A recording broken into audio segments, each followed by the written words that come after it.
Reka nongere mbahe ikaze mwebwe mwese tubana umunsi ku wundi hano kuri Damu Talk Sport.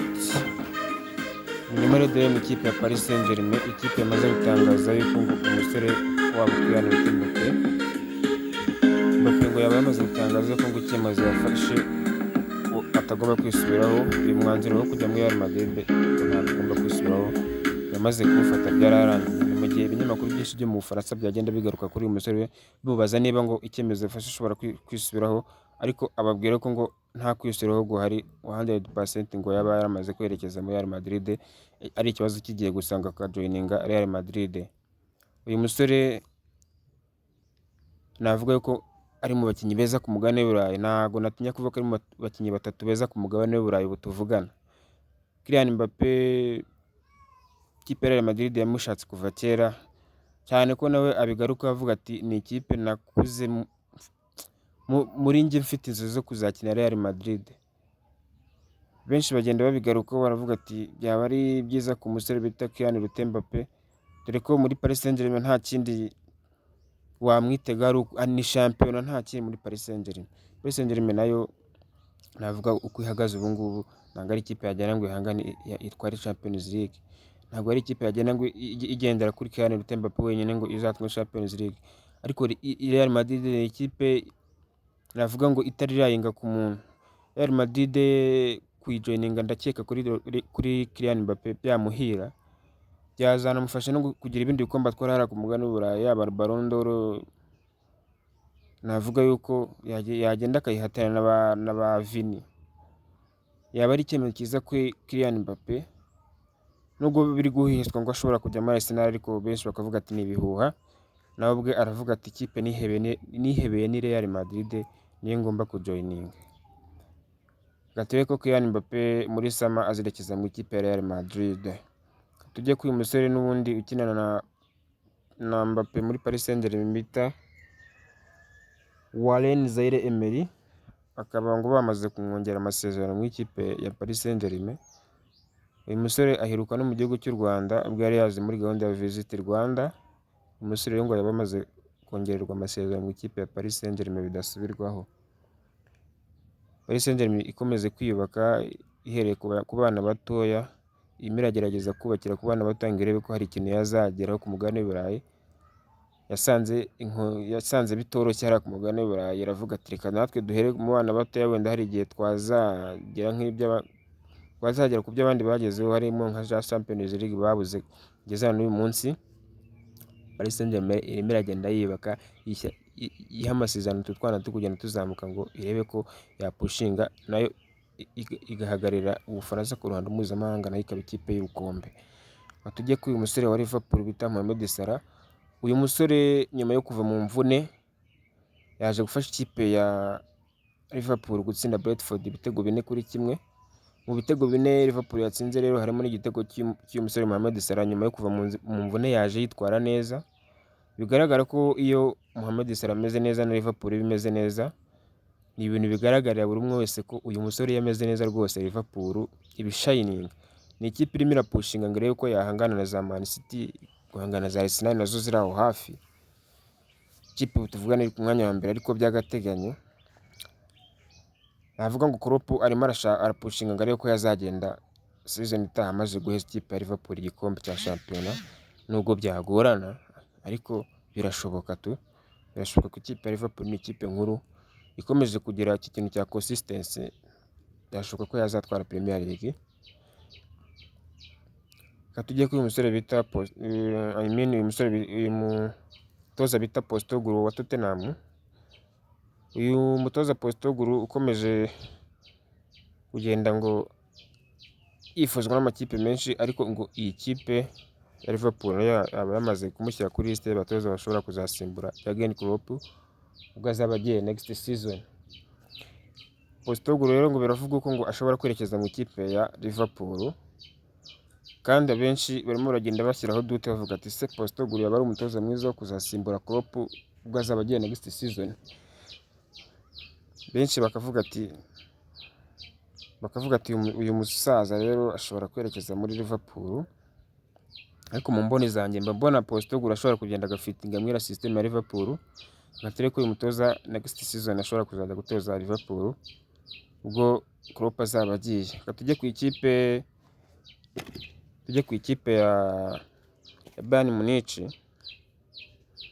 Tujye ku ikipe ya Bayern Munich yamaze kuvunikisha umusore bita Sacha Boey. Uyu musore nyuma yo kumugura muri Galatasaray ejo bundi, uyu musore ngo yamaze kugira ikibazo cy'imvune rwose bidasubirwaho, yagize akabazo ka hamstring. Bayern irimo irasitaragoringa ihura n'ibibazo bikomeye cyane, ariko igeze n'umwaka ivunikishije uyu musore bamaze iminsi bazanye bamukuye muri Galatasaray. Ariko navuga ko Bayern muri iyi minsi imeze nabi kabisa, nyuma yo gukubitwa n'ikipe ya Leverkusen y'iwabo, ikaza igakubitwa n'ikipe ya Lazio igitego kimwe ku busa muri Champions League, none igeze n'umwaka ivunikishije uyu musore w'umu right back. Reka turebe ko Sacha Boey aza gukira vuba agafasha ikipe ya Bayern Munich itari kwitwara neza hariya muri Bundesliga. Tujye mu ikipe ya Barcelona, tujye ku musore bita Frank de Jong. Umusore nawe ngo amaze gutangariza ikipe ya Barcelona ko ngo ashobora kuyisohokamo muri sama, ngo bitewe n'uko ngo ari kubona Barcelona ngo bitari mu bihe byiza, arimo aravuga ngo agiye gushaka ukuntu yatangira indi chapter shyashya akava mu ikipe ya Barcelona akareba aho yakerekeza muri sama. Agateba ikipe iraza kwegukana uyu musore muri sama bita Frank de Jong. Iki cyemezo navuga ko kitaba ari cyiza ku ikipe nka Barcelona, kuko ni ikipe yari ikeneye umusore kugira ngo agumye afashe abapeti bagenzi be bari kuzamuka. Ni umusore abapeti bari kuzamuka baramaze bashobora kuza bakigiraho, ariko nawe bitewe bijyanye n'ukuntu Barcelona muri minsi itameze neza, ahisemo guhita avuga ati muri sama nanjye ngomba kuvanga nkagenda nkajya kureba ahandi ntangira ubuzima. Reka tujye kwa aka gasore bita Gavi. Biri kuvuga ko ngo ashobora kwerekeza mu ikipe ya Paris Saint-Germain akajya gusimbura umusore bita Kylian Mbappe. Benshi bavugaga ati ese byaba ari option nziza ku ikipe ya Paris Saint-Germain kuzana uyu musore bita Gavi. Uyu mupeti wo mu ikipe ya Barcelona rero nubwo biri kuvuga ko ashobora kwerekeza, ariko Xavi Hernandez yaje kuvuga ati uyu musore ntaho agomba kuguma hano Barcelona, ati amubonamo ahazaza ha Barcelona, amubonamo nyine kapiteni w'ahazaza ha Barcelona. Niyo mpamvu Xavi nawe yahise abivuga abakuriye inzira ku murima, arababwira ati uyu musore ntagomba kujya, tugomba kumwubakiraho, bari kumubonamo ahazaza ha Barcelona. Byaba ari igihombo gikomeye gutakaza uyu musore ku ikipe nka Barcelona. Abasore abana bato baba barizawe muri La Masia, nta mpamvu yo kubatakaza. Reka turebe ko hari ikintu ari kiza guhinduka kuri uyu musore bita Gavi. Reka tujye ku ikipe ya Newcastle mu gihugu cy'Ubwongereza, yamaze gutangaza ko ngo yavunikishije umusore bita Callum Wilson. Umusore bita Callum Wilson rero ngo yaba yamaze kugira ikibazo cy'imvune, ariko ngo imvune idakanganye. Benshi bari kuvuga ati se ikipe nka Newcastle yatangiye neza, itwereka ko ihari, yewe iza no gukina n'imikino nka Champions League, ariko ino season rwose bigaragara ko ubu tuvugana ikipe ya Newcastle ntabwo imeze neza. None igize n'umwaka ivunikishije umusore warimo arabafasha muri Miss Callum Wilson. Ni inkuru mbi ku ikipe ya Newcastle. Katire ko uyu musore aza kugaruka vuba agakomeza gufasha ikipe ya Newcastle pushinga ngo irebe ko byibura yazatera imikino ya Europa League season iri imbere.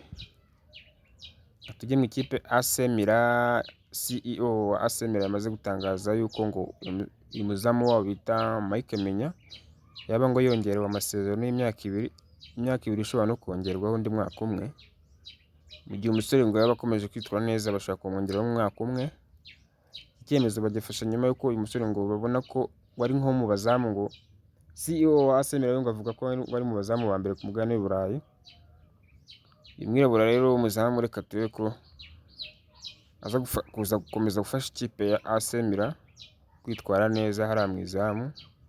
Ikipe ya AC Milan nayo navuga yuko muri iyi minsi nayo ntabwo bimeze neza nka AC Milan tuba twifuza. Tuba dushaka AC Milan zigahatana muri Champions League, ikatwereka ko nyine ari ikipe y'ubukombe. Reka turebe ko byibura gusinyisha Mike Menya hari ikintu biruze guhindura mu ikipe ya AC Milan. tujye ku iki gisore cy'ikibirigi bita Lukaku. Uyu musore bita Lukaku rero bamubaje niba ngo ashobora kuzagaruka mu ikipe ya Chelsea, nawe aravuga ati ibyo ngibyo nta kintu nshobora kubivugaho byo kugaruka mu ikipe ya Chelsea. Ati njyewe icyo fokasinzeho ni ugufasha ikipe yanjye AS Roma gukomeza kwitwara neza, ibindi byo kuvuga ngo byo kugaruka mu ikipe ya Chelsea ngo ngo nta kintu cyo kubivugaho ngo azabigarukaho ngo season itaha, dore ko uyu musore ararangiza intizanyo ye mu kwezi kwa gatandatu. Rero benshi bari kwibaza ahantu umusore ngo ashobora kwerekeza mu gihe intizanyo ye yaba irangiye, kandi na Chelsea nayo ndabona idafite gahunda yo kuba yamugarura. Reka turebe ko hari ahantu ari buze kwerekeza Romelu Lukaku Bolingoli. Reka tujye kuri uyu musore wa Aston Villa. Aston Villa amaze gutangaza yuko ngo uyu musore wabo yaba yakize, yaba yavuye mu mvune bita Tyrone Mings, akaba yamaze kujoininga ikipe mu myitozo, akaba umusore rwose ngo ameze neza bidasubirwaho. Rero Unai Emery akaba yabitangaje ubwo bamubazaga igihe umusore azagarukira, atangaza yuko ngo uyu musore yatangiye imyitozo yoroheje, ariko ngo iminsi iri imbere ngo araba ari kubafasha rwose. Tyrone Mings, Aston Villa ni ikipe imeze neza muri iyi minsi, navuga ko ishobora no kuzakina imikino Europa League. Reka turebe ko bizayihira Aston Villa muri iyi season. Reka tujye ku ikipe ya Chelsea nyuma yo kunganya igitego 1-1 n'ikipe ya Man City. Umutoza Mauricio Pochettino waje kuvuga ati njye nakunze uburyo abakinnyi banjye barwanye ku mukino w'iri joro, ati twarwanye, ati birashoboka yuko ngo dushobora no gutsinda ikipe ya Liverpool ku mukino dufite muri weekend, ubwo tuzaba dukina finale na Carabao Cup n'ikipe ya Liverpool. Bavuze ati uburyo banyeretse muri iri joro, banyeretse performance nziza, birashoboka ngo finale bashobora kwitwara Carabao.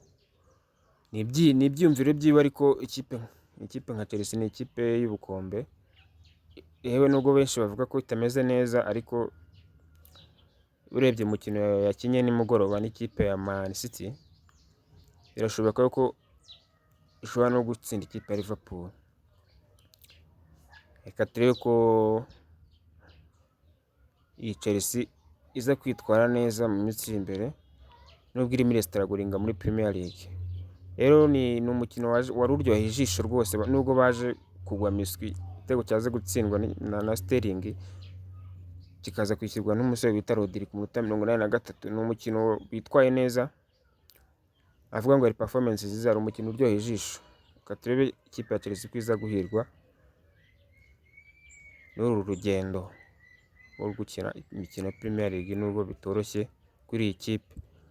Reka mbashimire mwese twabanye hano kuri Damudu Talk Sport. Icyo mbasaba ni ukanda subscribe, mugakanda share, like na comment, kugira ngo ibiganiro nk'ibi ngibi bitagomeza kubacika. Amakuru yo nakagaruka. Ciao ciao mwese, ndabakunda, turi kumwe.